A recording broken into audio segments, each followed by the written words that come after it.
No time to waste because this is one of them ones. We're going to jump right into it. The Medicaid traps that's catching Uber and Lyft drivers off guard. Okay, so in this video, I'm going to talk about some of the Medicaid traps that I'm talking about that make you say, what the? Y'all know what I'm talking about. And for y'all that don't, you need to watch this. Now, Uber and Lyft has a multi-year, very lucrative contract with Medicaid and Medicare, okay? When it comes down to, Uber has an Uber healthcare and Lyft has a Lyft healthcare. Now, the Medicaid riders, Medicaid and Medicare insurance riders cannot book through the app. They got to go through the transportation department of Medicaid and Medicare or whatever insurance it is that they have, okay, that provides transportation, okay? They have to book their trips through them. So it is the transportation departments there at Medicaid and Medicare that's sending the rides through Uber and Lyft, okay? And, man, let me tell you something.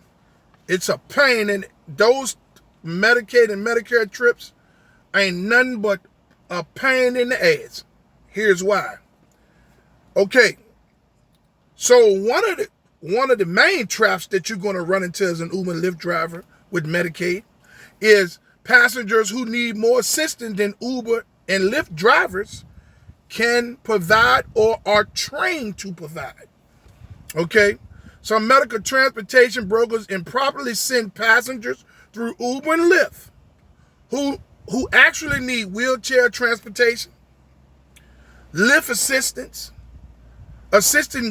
assistance getting in and out of the home, and continuous supervision during the ride. And I'm telling you, if you are an Uber and Lyft driver, you will run into this. There's no getting around it. You're going to run into it. Now, I forgot to mention that during this video, I'm going to give you all tips along the way on how to deal with certain situations. I also would like to ask you all to subscribe, like, and share to my channel. Hey, man, this helps my channel grow. I really would appreciate it if you all would subscribe to my channel. Man, we got some big things coming this year, and I want all of you all to be a part of it, because I'm nothing without y'all.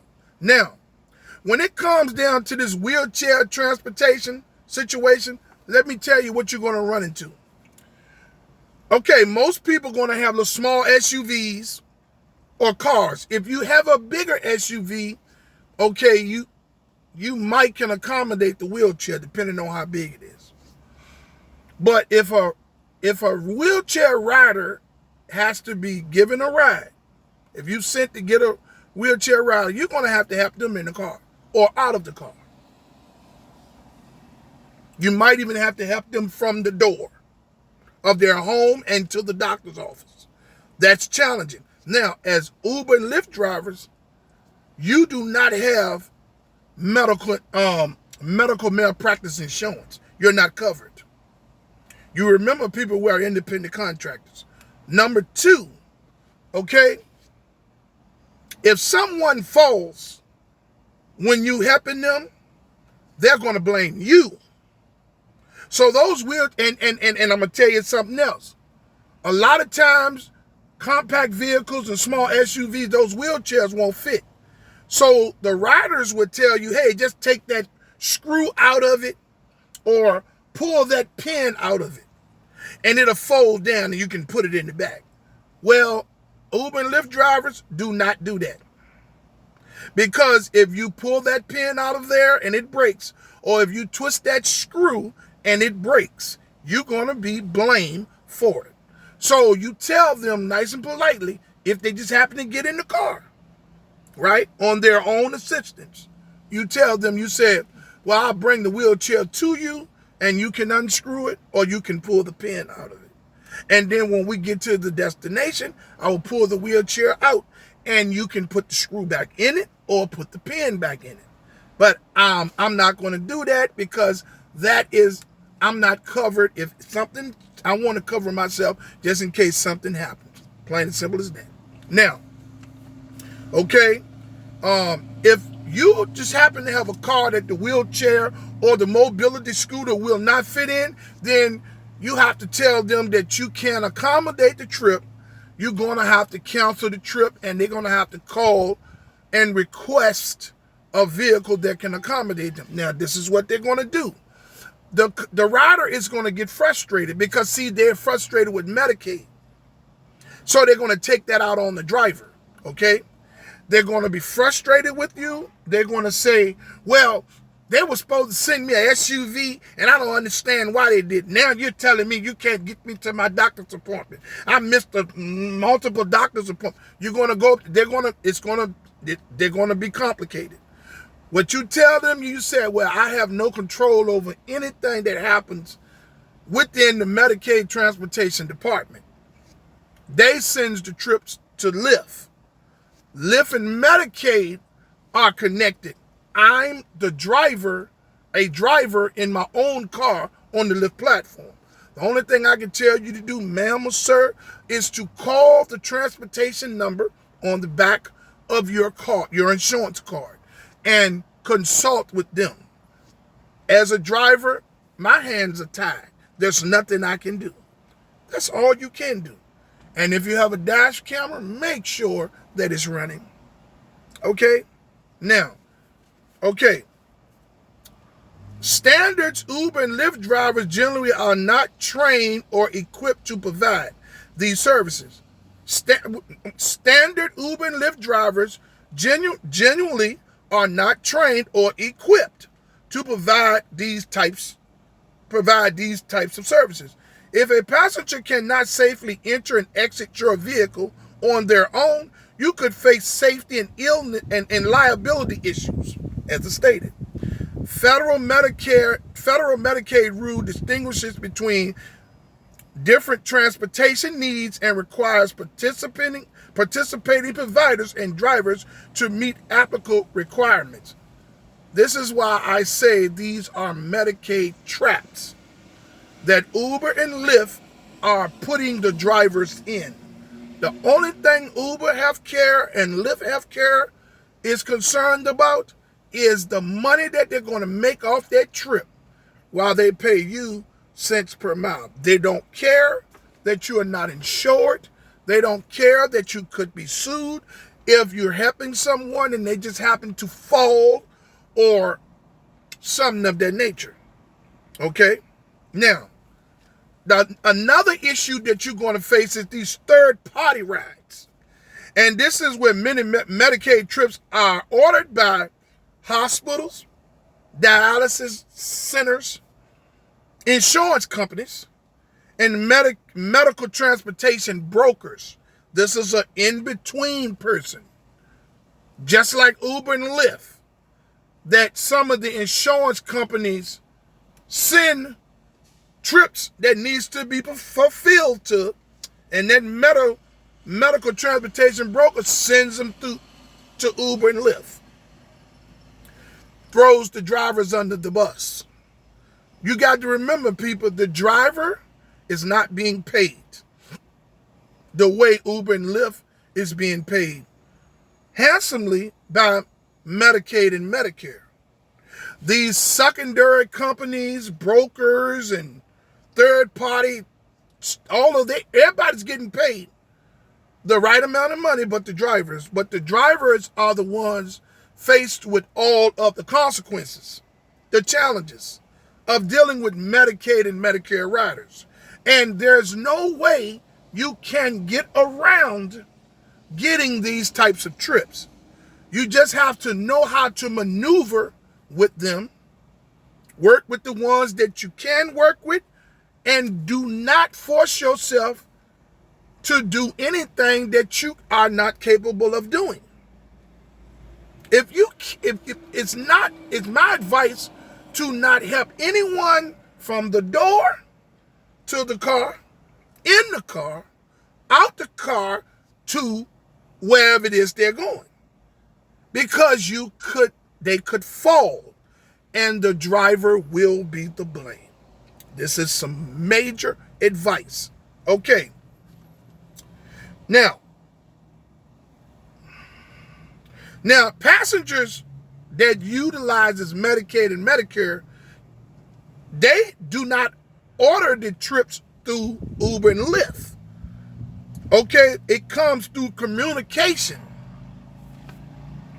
through the transportation department, and that's gonna cause communication. That communication can be difficult because the transportation departments in Medicaid and Medicare tell the riders one thing, and then when the riders get in the car, if it's not fulfilled, they blame whatever driver it is that they come and pick up.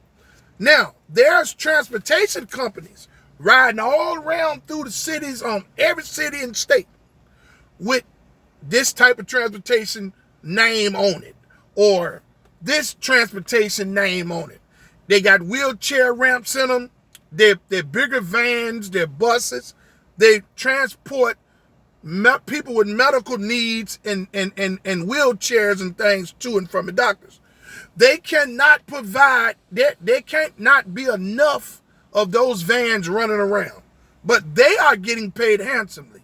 They have rules and training that they have to follow and acquire in order to be a part of Medicaid and Medicare's transportation program. Uber and Lyft drivers do not have that training. And you do not have the vehicles equipped for that. And those people get paid handsomely. Uber and Lyft drivers, we get cents per mile. A very small cents per mile. While Uber and Lyft healthcare take the bigger portions of those trips. Now, okay, a lot of times you're going to run into where the pickup locations on these Medicaid and Medicare rides are incorrect. Then you're going to get a phone call. Hey, you at the wrong location. You need to come over here. That's not your problem. You tell them, hey, you got to call the transportation department. The only thing I can do as an Uber or Lyft driver is come to the location that's sent to me in the app. I cannot change that and come and pick you up. It don't work like that. This trip has to be canceled, and you have to contact the transportation department. Your squabble ain't with me. Don't go back and forth with them. Just tell them, call the transportation number on the back of the car. They did not put, when they set the trip up, they did not change the address with the transportation department. Or Medicaid and Medicare send it to the wrong address. They got too many addresses. So it's not your fault. Okay? And another thing you're going to run into, the riders. If you get to a doctor's office, or you get to one of them's house to pick them up, they might not be ready. If they're at the doctor's office, they ain't ready. They might not be ready. Then you don't just sit there, because you are not these transportation vans that has contracts with Medicaid. They are required to do all of those things. Go to the door, pick them, put them in the vehicle, take them to the doctor's office, and pick them back up. Wait for them if they need to wait for them, and all of those things. Uber and Lyft drivers we don't do that. Okay? Okay. Now, you may not be, if you need to call the passenger for some odd reason to let them know that, hey man, this is not, somebody needs to come out, or hey, I'm at the doctor's office, what's going on? You're not going to be able to actually contact the actual passenger, because it's a third-party trip. And the trip was sent through a broker, from a hospital, from a dialysis system, whoever sent it, insurance provider. So when you call, you're not going to be able to contact the actual rider like you can contact the rider through the Uber and Lyft phone number that they provide to contact them, this is going to be a whole lot of complication. Okay? You're not going to get no tips. If I'd say if there is a tip, it's probably 1% to 2% of people that will tip. That's Medicaid and Medicare riders. Okay, they're booking the trip. Most of them get disability checks or SSI checks. Them people ain't paying no drivers. I don't care how courteous you are. Okay? You know, and now I'm going to tell you something. Another thing that I want to mention. Hospital pickups. Lord Jesus have mercy. Slow discharge process. If you get to a hospital to pick somebody up, more than likely, it's a Medicaid and Medicare ride. They're going to take their time discharging that person. When that trip cancels, you hit passenger no-show and you keep it moving. If the passenger hasn't came out, it's not your fault. Okay? If you choose to, you can call in and say, hey, I'm sitting here waiting on the passenger. Now, one of the things that people in the hospital will do is they'll wait till the time run all the way down and then call you and say, yeah, well, the passenger's on their way out. I'll say, well, ma'am, you know the time is getting ready to expire. I'm not required to stay here past the time limit that this trip expires. And they can't do nothing but say, okay, and you say, okay, you hang up. They don't come out, you keep it moving. Okay? Now. Another problem that you're going to run into, that's some Medicaid trap. When you pick them up from the doctor's offices or the hospitals, they're going to be requesting extra stops. They're going to want to stop at the pharmacy. They're going to want to stop at the grocery store. You know what I'm saying? They want to run. Some of them want to run personal errands. You know, pick up the prescription, because the transportation vans that has a contract with Medicaid does these things for the drivers. They get paid. Some of them get paid to do this. You as an Uber and Lyft driver, you do not do that. You can't do that. You have one trip. When you pick them up from the doctor's office or the hospital or dialysis or wherever it is you're picking them up from, you take them to their drop-off location. That's it. There's no stops in between, all of the back and forth, because they're going to be grouchy. They're going to give you some pushback because they have problems with Medicaid and Medicare. That's not your issue. You tell them, hey, only thing I can tell you to do is call Medicaid and Medicare department. Now, I'm going to tell you what they're going to do. They're going to file complaints with Medicaid and Medicare because Medicare is going to put it on the drivers. And then you're going to be getting a complaint from Uber and Lyft stating issues with the Medicaid ride. And all I can tell you is, only thing you do is you make sure that you cross all your T's and dot your I's, because you're going to run into Medicaid riders. And it is going to be complicated. Okay? And, okay, now, another thing, liability concerns. You got to be cautious if a passenger asks you to lift them up, as I stated, to carry them, as I stated, to push a wheelchair to help them climb stairs. All of these things can cause the riders to fall. You're not covered in any way. Uber and Lyft does not have no insurance. You're not connected to them at all. That's why you're an independent contractor. And people, you don't make enough money to purchase medical insurance to cover you in case someone falls that you're helping, or you break a wheelchair or mobility scooter. This is why I'm leaving this video today, because these are actual Medicaid traps that Uber and Lyft puts the drivers in. Drivers are being caught off guard 24 hours around the clock. by Medicaid and Medicare riders. And a lot of them don't know how to deal with it. A lot of people say, hey, man, I just cancel those trips. I just run. I'll just do this. Man, that's going to be almost impossible to duck all of those trips.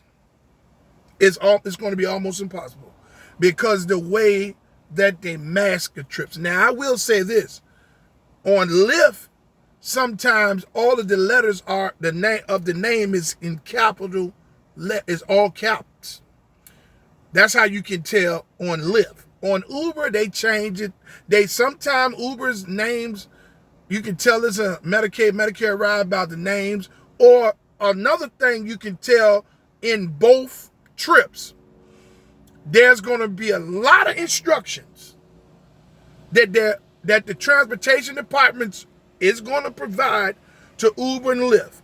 And when the trip comes in, it's going to say, yes, rider has a walker, a wheelchair, rider needs assistance in the car and out the car, and all that stuff like that. If you happen to take a trip and you see all these instructions, it's my advice that to tell you that's a Medicaid trip, and it's up to you. Cancel it or keep it. It's not worth the headache. You do this at your own discretion. Okay? A lot of times, you know what I'm saying, there could be medical emergencies that we are not trained for. You know what I'm saying? We are not an ambulance service. We're not. Okay? The rider may appear to be having chest pains, difficulties breathing, stroke symptoms, severe bleeding, loss of consciousness. Right then and there, you trapped into the hospital, waiting on ambulatory service to come to where it is that you at and pick them up. You're going to lose time. You're going to lose money. Because this sick person should have been picked up by a Medicaid contracted transportation provider. People that's trained to transport people with disabilities and medical issues and things of that nature. You understand? You just have to be careful. Today I wanted to leave this video to bring awareness to the Medicaid traps that Uber and Lyft drivers find themselves being caught off guard. You're going to be caught off guard. So today I wanted to bring awareness to the Medicaid traps that Uber and Lyft find themselves in on a constant basis. And I gave you a few tips to help you along the way. I hoped that somebody got something from this video. If I tend to be a little bit long-winded in my videos, I don't mean to. Okay? I'm just trying to be as direct and as real as possible in my videos. Okay? And I apologize if I tend to take too long to get to the point or to whatever it is that you're looking for that can solve the problem. So please forgive me on that. Hey, man, I'm a work in progress. I've been doing this almost 4 years, and I still ain't got it down packed. But I do it because I love y'all. I don't even get paid for this. I don't. Not yet. But I know my day is coming. I'm optimistic. Hey, if somebody didn't tell you that they love you today, Rideshare Real Talk loves you. And I mean that.